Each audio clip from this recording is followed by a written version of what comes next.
কক্সবাজারের পেকুয়া উপজেলার প্রধান বাণিজ্যিক কেন্দ্র কবির আহমদ চৌধুরী বাজারে দীর্ঘদিন ধরে অনিয়ন্ত্রিত যানবাহন পার্কিংয়ের কারণে সৃষ্টি হচ্ছে তীব্র যানজট।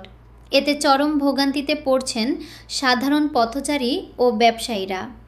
এই সমস্যা নিরসনে গত 1 মাস ধরে উপজেলা বিএনপি সভাপতি ও সদর ইউনিয়ন পরিষদের চেয়ারম্যান এম বাহাদুর শাহ নির্দেশনা নিয়মিত কাজ করে যাচ্ছেন পেকুয়া উপজেলা যুবদলের আহ্বায়ক কামরান জাদিদ মুকুট।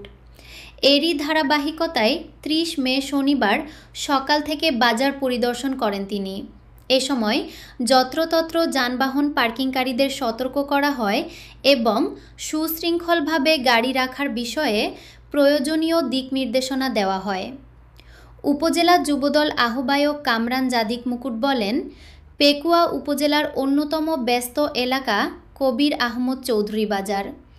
অনিয়ন্ত্রিত যানবাহন পার্কিংয়ের কারণে এখানে প্রতিনিয়ত যানজট সৃষ্টি হচ্ছে এবং সাধারণ মানুষ ভোগান্তিতে পড়ছেন। এখন থেকে নিয়মের বাইরে কোনো কিছুই মেনে নেওয়া হবে না। বাজারে শৃঙ্খলা ফিরিয়ে আনতে আমরা কাজ করে যাচ্ছি।